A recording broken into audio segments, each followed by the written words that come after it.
warahmatullahi wabarakatuh. Halo teman-teman, gimana kabar teman-teman? Semoga teman-teman selalu diberi kesehatan.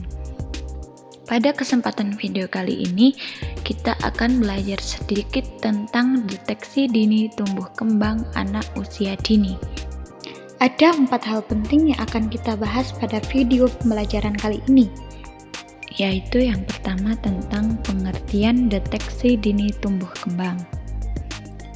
Deteksi dini tumbuh kembang atau yang biasa disebut dengan DDTK adalah suatu kegiatan atau pemeriksaan untuk menemukan penyimpangan tumbuh kembang pada anak sedini mungkin agar intervensi dapat dilakukan segera, khususnya dalam masa perkembangan emas saraf anak. Yang kedua, mengapa sih deteksi dini tumbuh kembang anak harus dilakukan sejak dini? Jadi ada beberapa alasan penting kenapa deteksi dini harus dilakukan sejak usia dini. Di antaranya yang pertama adalah agar anak tumbuh dan berkembang seoptimal mungkin, baik dari sisi fisik, mental, sosial, dengan mendeteksi dini setiap kelainan tumbuh kembang anak. Alasan yang kedua yaitu dapat mendeteksi secara dini adanya penyimpangan tumbuh kembang balita atau anak. Yang ketiga yaitu untuk menindaklanjuti setiap keluhan orang tua terhadap masalah tumbuh kembang anaknya. Dan yang terakhir yaitu alasannya karena untuk melakukan penanganan yang efektif dan komprehensif serta melakukan langkah pencegahan penyimpangan tumbuh kembang anak. Jadi itulah beberapa alasan penting mengapa deteksi dini tumbuh kembang anak harus dilakukan sejak anak usia dini. Untuk mendeteksi tumbuh kembang anak, ada 4 parameter yang bisa digunakan untuk menilai perkembangan anak. Adapun parameter yang pertama adalah personal sosial atau kepribadian tingkah laku sosial anak. Yang kedua adalah adaptif motorik halus atau gerakan motorik halus.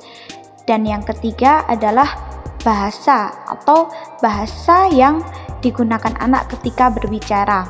Dan yang terakhir adalah motorik kasar. Bagaimanakah perkembangan motorik kasar anak? Apakah sesuai dengan usianya atau tidak?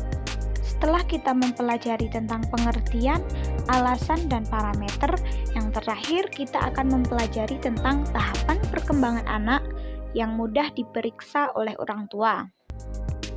Menurut Departemen Kesehatan Republik Indonesia tahun 2005, ada beberapa tahapan perkembangan anak yang mudah diperiksa oleh orang tua.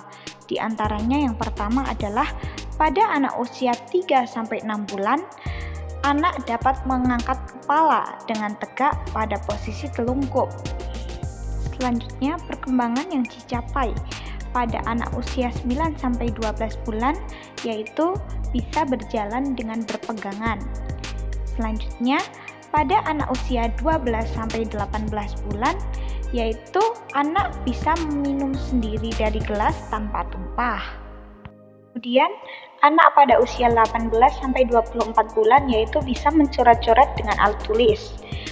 Pada usia anak 2-3 tahun, yaitu bisa berdiri dengan satu kaki tanpa ikatan, dan bisa melepas pakaian sendiri. Kemudian pada anak usia 3-4 tahun, yaitu bisa mengenal dan menyebutkan paling sedikit 1 jenis warna. Selanjutnya pada anak usia 4-5 tahun, yaitu bisa mencuci dan mengeringkan tangan tanpa bantuan orang tua atau guru. Demikianlah tahapan perkembangan anak yang mudah diperiksa oleh orang tua.